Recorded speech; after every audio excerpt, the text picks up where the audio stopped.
Olá a todas e a todos, cá estamos para mais uma conversa sobre coisas sérias com o Miguel Tiago, neste mês de agosto, tradicionalmente um mês de notícias escassas, ou de escassas notícias, como quisermos. No entanto, há sempre coisas para falar e hoje vamos falar de um tema que tem agitado muito Setúbal e os setubalenses, embora não seja um problema exclusivo de Setúbal. Os javalis na cidade.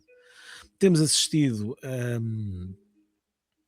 invasões será excessivo dizer, mas há muitas incursões de famílias de javalis, porque se vê que são famílias de javalis, na cidade, que têm provocado danos nos jardins, que provocam algum alarme social, e não é um problema novo, não é um problema novo. Entretanto, a Câmara reuniu com o ICNF e o ICNF disse que iria pôr umas armadilhas nos percursos de entrada e que iria verificar melhor esses percursos de entrada. Nada que o ICNF já não tivesse dito, pelo menos no ano anterior, à Câmara Municipal, e sei do que falo. Miguel, há soluções para este problema dos javalis? Boa tarde. Em primeiro lugar, eh, há soluções, mas elas implicam outras medidas, ou seja, implicam investimento, implicam uma visão integrada. Hum, eu creio que as soluções apresentadas pelo ICNF, pelo menos por aquilo que li, assentam muito em matar. Portanto, há umas armadilhas e autorizar a captura. Mas eu acho que há inclusivamente experiências em outros locais que mostram que há outras abordagens que são possíveis. Portanto, nós estamos confrontados com um problema que é real, não é? Nós vemos os javalis pela cidade, nós vemos os javalis na praia, as suas famílias deambulam entre as nossas, pá, e até agora isto não provocou problemas de maior, acho que já houve alguns estragos provocados a algumas pessoas, mas ainda não houve problemas de maior, mas é preciso evitar que esses problemas venham a revelar-se. Para isso, daquilo que eu conheço, daquilo que eu e também que procurei e a informação que encontrei, indica que há várias abordagens possíveis. Uma delas é abrir a possibilidade de matar os javalis e capturá-los, portanto, que é Que é mais o que tem fácil. sido, que é o que também tem sido feito ao longo destes anos de Exato. controle de população. Não diria que é nem de perto a mais humana, a mais ajustada à natureza, mas é a mais fácil, portanto, carece de zero investimento. O ICNF, que não tem ninguém no terreno, não precisa de passar a ter, que não tem estruturas físicas no terreno, não precisa de passar a ter, a Câmara Municipal, que não tem um departamento orientado para o controle da vida selvagem, não precisa de passar a ter, e portanto basicamente é deixar tudo como está e matar os animais. Mas há outras abordagens, por exemplo, nós temos uma zona utilizada pelo ser humano intensivamente, na Rábida e arredores e até à cidade, em que existe lixo e existem outros recursos que estão libertos, portanto estão ao acesso, os animais têm acesso. Uma das abordagens que eu encontrei que aparentemente funcionou é precisamente tomar medidas para que o lixo não fique acessível aos animais. O lixo, portanto, os resíduos, os restos de comida, isso implicaria um sistema de recolha muito mais eficaz, implicaria vedar o lixo e impedir o acesso. Outras abordagens possíveis, esterilizar os animais. Outras abordagens, vedar as zonas sensíveis e impedir que eles lhes acedam, nomeadamente onde existe alimento, e aqui não me refiro ao lixo, mas principalmente a culturas, não é? Portanto, que eles também acabam por comer. Portanto, há outras abordagens, eu não diria que devemos excluir totalmente a caça ou a captura, mas há outras coisas que devem ser feitas. O que é engraçado é que essas coisas precisam de pessoas, precisam de meios técnicos, precisam de alguma ponderação e planificação, e essas não são trazidas para cima da mesa, precisamente porque há esta abordagem de fazer tudo sem querem-se fazer as omeletes sem se partir os ovos, e É portanto sabido, é sabido que o ICNF tem falta de pessoal e não é uma situação nova, e que o quadro, nomeadamente dos guardas da natureza, está muito incompleto. Isto e requeria acabaste também um maior investimento do Estado. Eu andei às voltas, às voltas, às voltas e tu acabaste de resumir o problema, não é? Portanto, enquanto não houver um investimento nos meios, e nesse caso estás-te a referir principalmente aos meios humanos, mas também aos meios materiais, não há milagres, não há gestão do território, nem gestão da natureza, se não houver o recurso para fazer essa gestão. E esse recurso implica o envolvimento das comunidades, em primeiro lugar, das associações, daqueles que vivem no território, daqueles que usam o território. Depois, uma camada de administração pública relevante, não é? De pessoas capazes de intervir no território, desde os sapadores aos vigilantes, e uma administração pública também eficaz no plano administrativo. Há, no entanto, enfim, podemos dizer que é uma especulação que tem sido feita a propósito deste assunto, até porque a questão dos javalis é relativamente nova, começou a acontecer há 4, 5 anos, e há uma especulação que liga o aparecimento mais frequente dos javalis na cidade com uma maior área de terreno vedada na Arrábida, nomeadamente nas zonas mais perto da cidade. E estou-me a referir concretamente à propriedade da herdade da Comenda, que, como nós sabemos, foi vedada em muitos pontos. Aliás, o caminho municipal que liga o Parque de Merendas da Comenda à Estrada Nacional 10, quem lá passar hoje a estrada está fechada, alegadamente por causa das tempestades, do comboio de tempestades. Quem lá passou diz que não, que a estrada está perfeitamente transitável, mas há vedações dos dois lados da estrada, praticamente em cima do asfalto. Esta especulação faz algum sentido? Eu já ouvi as duas versões. Eu já ouvi a versão de que essa especulação não tem qualquer sentido porque os javalis conseguem escavar por debaixo das vedações, e já ouvi que algumas vedações estão colocadas em pontos em que não é possível escavar por baixo. E, portanto, eu diria que algures aqui no meio haverá casos em que os javalis conseguem, haverá casos em que não conseguem. Mas a introdução de uma barreira física num território certamente não favorece a circulação dos animais e a utilização dos animais desse território, e confina-os a outros espaços. E, portanto, os animais não conseguem circular no espaço natural ou mais selvagem, mais silvestre da serra, porque ele está vedado, é natural que eles procurem alimento onde está, enfim, noutras estruturas, noutras regiões, não é?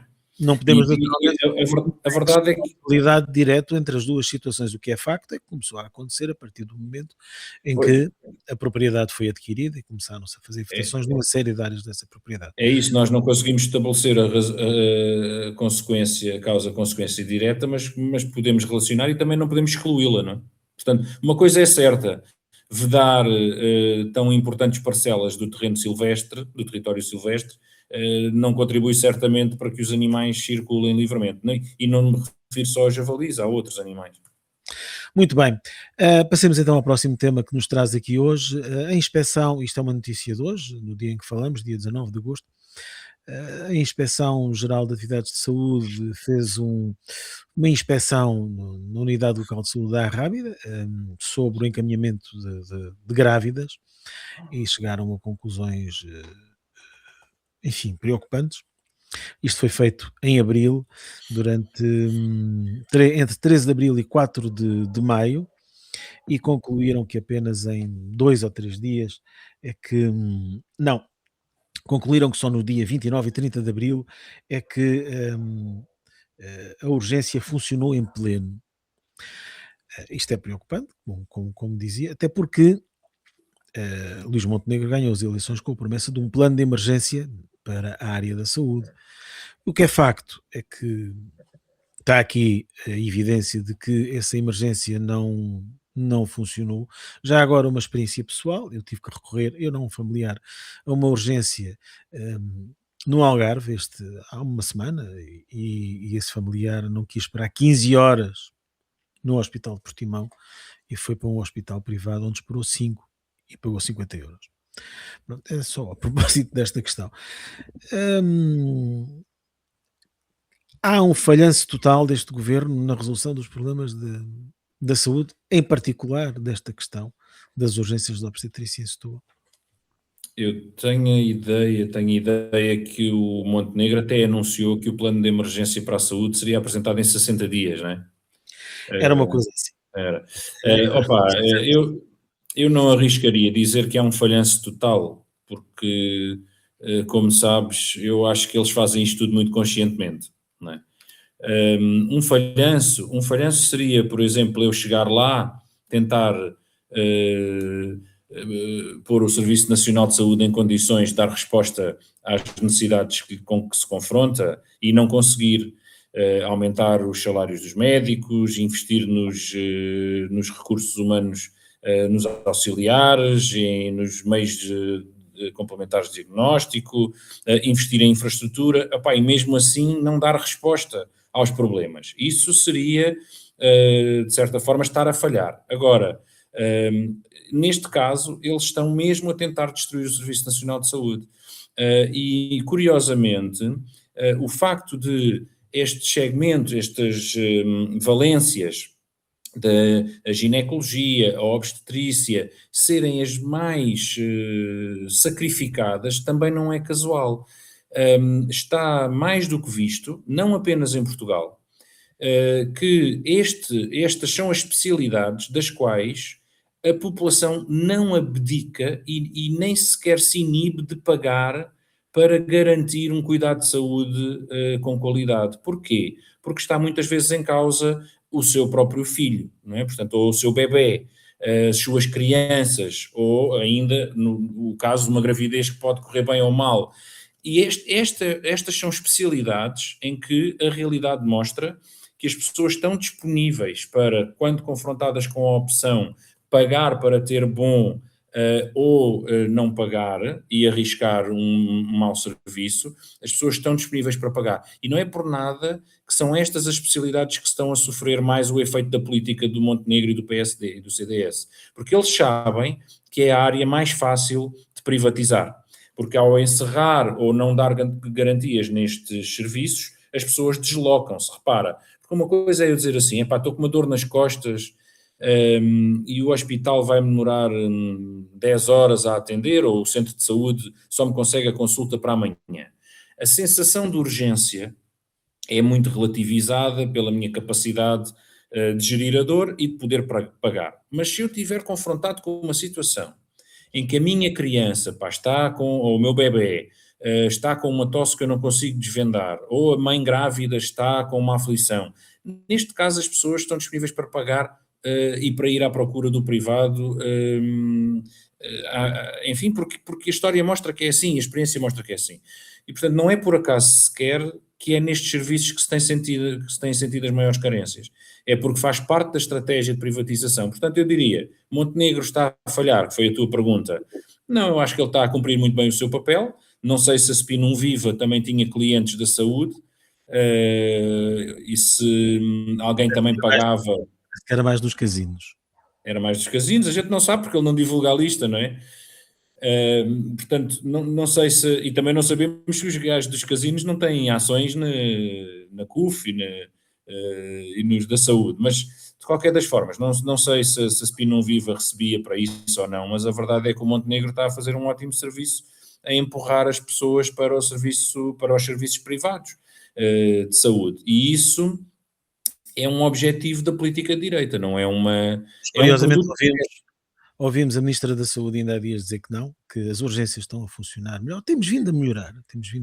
Pois, olha, mas repara... É facto, 15 horas no Hospital de Portimão, eu não sei se pode dizer que isso é um caso, isso é o teu caso, que é uma ilustração. Mas todos os dados que nós temos, por exemplo, do Distrito de Setúbal, mostram que houve inúmeros encerramentos, alguns dos quais nem sequer há a intenção de recuperar.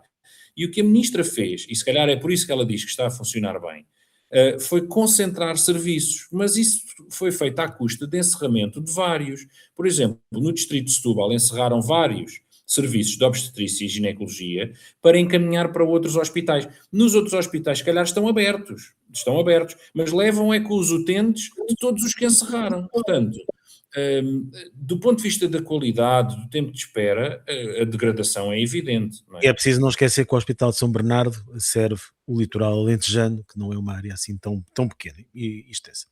Bem, passemos ao próximo tema. Hoje não temos muitas coisas boas para falar. E o próximo tema é uma notícia de hoje também, que diz que em Setúbal paga-se 539 euros de prestação e em Lisboa 817 para financiar a mesma decisão em matéria de compra da habitação. Podíamos ficar contentes porque é só 539 e em Lisboa é 817. Eu acho que não.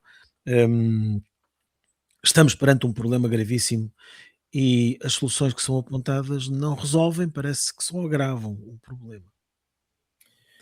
Uma vez mais, eu diria que o governo sabe perfeitamente aquilo que está a fazer, não é? Portanto, ao invés de termos um governo que olha para a habitação como um direito e a falta de habitação como um problema, olha para a habitação como um negócio e a falta de habitação como uma oportunidade, em que tudo isto serve apenas para aumentar a especulação levada a cabo pelos grandes proprietários o lucro no crédito hipotecário da banca, não é? A banca tem praticamente toda a sua ação, toda a sua posição de mercado orientada para o crédito hipotecário, portanto, é daí que a banca vai extrair o grosso dos seus rendimentos, não é? É do crédito hipotecário e das taxas e comissões, e a banca é um dos atores desta sucessão de especulação anual, não é? Ano após ano os preços aumentam. E a banca contribui para isso porque é a banca que está na base da definição do preço financiável, não é? É claro que supostamente as casas são avaliadas por avaliadores independentes, mas nós sabemos perfeitamente a pressão que existe, quer do proprietário, quer da banca, para que os preços batam naquilo que é possível financiar. E, portanto, eu diria que apesar de estar 300, 200 e qualquer coisa euros abaixo da média de Lisboa. Não é motivo para estarmos contentes de maneira nenhuma. Não? O problema aqui é que ambas as médias são absurdas. Não é? O facto de a renda média em Setúbal ser 540 euros e em Lisboa ser 850, e estamos a falar de rendas ao banco, portanto, prestações de empréstimos, não é? Porque se fôssemos falar de rendas no regime de arrendamento urbano, os valores ainda seriam superiores, não é? Mas estes são suficientemente altos para nos preocupar, porque estamos a falar de prestações que as pessoas vão pagar durante 45 anos da sua vida para ter uma casa que é um direito constitucional. E muitas das vezes estamos a falar de casas que são relativamente modestas, não estamos a falar de grandes mansões, até porque muito provavelmente as pessoas que compram grandes mansões não pagam estas prestações ao banco. Não tem este problema, não se preocupam de certeza com o preço das prestações. Miguel, antes de irmos embora, o último tema, este é um tema nacional, que tem a ver com o anúncio feito por Luís Montenegro na festa do Pontal, que já não é no Pontal há muitos anos, isto também merecia uma análise. Luís Montenegro anunciou que o Estado vai comprar 13,7% da REN, os mesmos 13,7% da REN que tinha sido vendido à Oman Oil, e que depois foi vendida à família Ortega, os donos da Zara e de mais umas quantas coisas, e que também tem ali do outro lado do rio, ali na Comporta, um resort. E estes 13,7 foram vendidos em 2021 por 188 milhões de euros. E anuncia-se agora que a participação, o valor de mercado em 2026 estará em 325 milhões. Será aquilo que o Estado vai dar com o tal fundo soberano para comprar esta participação, ou seja, mais 73%. A família Ortega faz aqui, de facto, um excelente negócio. A questão é que 13,7% do capital da REN serve para quê? Ainda bem que trazes este assunto, Paulo, porque ele é bem ilustrativo do que se quer dizer quando se fala da privatização como crime económico. Nós, neste caso, tu mencionaste dois patamares, ou melhor, dois episódios do processo. Eu vou mencionar um outro. Quando em 2014 são inicialmente alienados por cerca de 150 milhões esses tais, na altura eram 11%, os que tu referiste que foram parar à Manuel. E que depois foram parar à família Ortega. Ortega, o dono da Zara, creio, e da Inditex. Da Zara, de Massimo Dutti. Pronto. E portanto, o Estado, pressionado na altura pelo Passos Coelho e a sua fúria privatizadora, em que Montenegro era o líder parlamentar, portanto a quadrilha já se estava a montar, o Estado alienou a REN, uma empresa absolutamente fundamental para a economia nacional.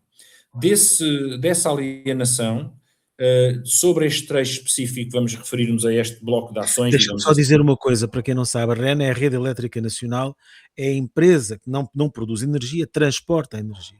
Era só Exato. Portanto, é esta uma coisa. empresa que, por maioria de razão, é um monopólio natural, não é? Porque, quer dizer, não faz nenhum sentido montar uma outra rede de transporte de energia ao lado desta, não é? Não vamos agora fazer uma segunda rede de muito alta tensão e Mas é alta aí que está a questão, tensão. o Montenegro diz que é para ter algum controle da empresa, para o Pronto, Estado. O Montenegro vai dizer aquilo que entender, mas ele é daqueles que desde sempre defendeu que devíamos privatizar tudo e que o Estado não tinha que ter papel em nada, e é muito evidente aqui o que é que se está a passar. O que está aqui a passar não é que o Estado quer comprar 11% da REN. É muito diferente disto. É que o Ortega quer vender 11% da REN. Portanto, esta é que é a questão fundamental. O Ortega quer levantar o dinheiro que depositou nesse investimento e o Estado está a servir de comprador para fazer o frete à Ortega, porque não há nenhum interesse neste momento da parte do Estado, dirigido por um governo ultraliberal, que acha que o governo e que o Estado não devem ter intervenção nenhuma na economia. Não há nenhum interesse aqui em ir buscar esta parcela da REN sem qualquer garantia de controle público. Portanto, o governo está-nos a atirar areia para os olhos com os preços com a tarifa da eletricidade, dizendo que uma intervenção pública pode contribuir para regular e para garantir preços mais razoáveis, quando sabemos perfeitamente que este governo jamais interviria nesse sentido e que também 13% da REN não permitem qualquer tipo de intervenção nesse sentido. O que se exige, é verdade, é um controle público da REN, é a renacionalização da REN, sem dúvida. Mas neste momento não é isso que estamos a ver. O que estamos a ver é um governo a usar os nossos recursos para fazer um frete a um milionário que quer sair de uma empresa em que entrou com um grande lucro. Vamos ver. Referiste também a uma componente do lucro do Ortega. Ele comprou por cerca de 150 e agora vai vender por 300 e tal. Os valores são mais ou menos nesta ordem. Supostamente será por aí. Ora, ele tem uma mais-valia imediata de, como tu referiste, 73% no valor, mas e os dividendos que o Estado perdeu desde a privatização em 2014 até 2026, não é?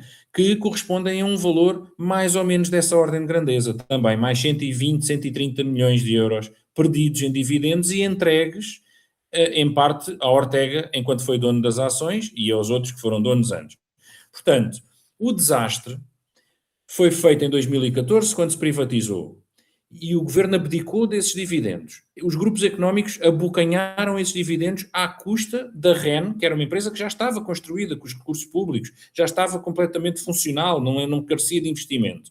E agora, um dos milionários quer fazer cash out, como eles dizem, não é? Quer levantar as suas ações, e o Estado português vai servir de comprador, empenhando no meio disto tudo cerca de, se fizermos as contas, 300 milhões de euros de perda para o Estado português e de receita para esses milionários, qualquer coisa como 60 euros por cada português que trabalha, que nos foram roubados ou que nos vão ser roubados se este negócio for à frente. Se o Ortega fosse chinês, claramente diríamos que era um negócio da China, mas pronto. É quase, é quase. Bem, terminamos com esta, não combinámos previamente, mas pronto, terminamos com esta. Faz hoje anos, ou fez ontem, em que disseste uma frase que fica nos anais enfim, do comentariado televisivo, que foi que não aprendeste história no Rambo 3. Recorda lá esse episódio e essa frase fantástica já agora.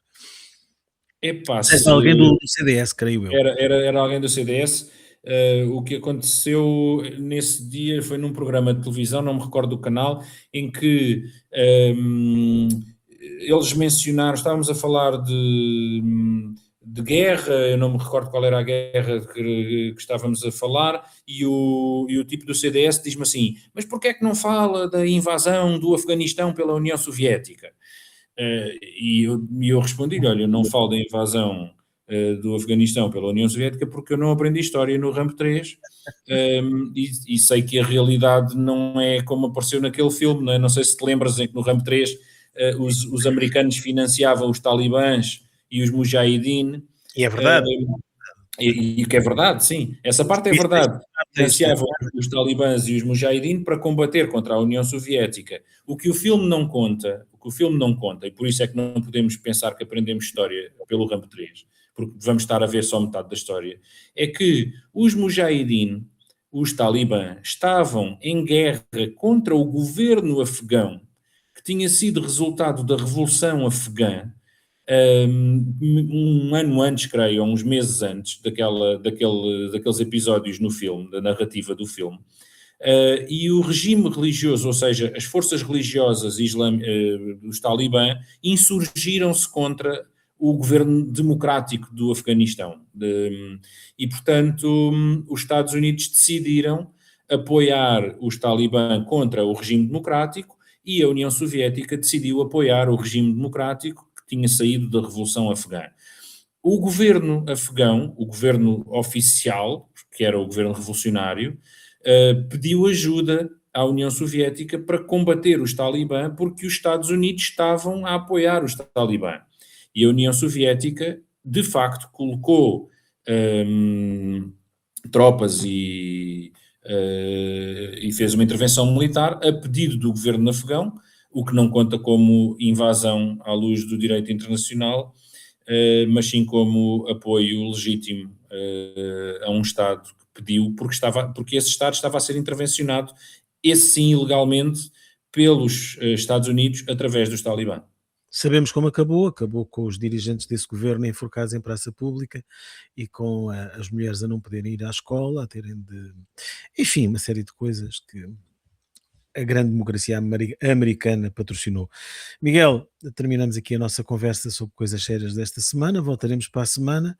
Eu suponho que para a semana, já estamos no fim do mês de agosto, já haverá mais novidades. Vamos ver, vamos ver. Obrigado, até para a semana. Até para a semana.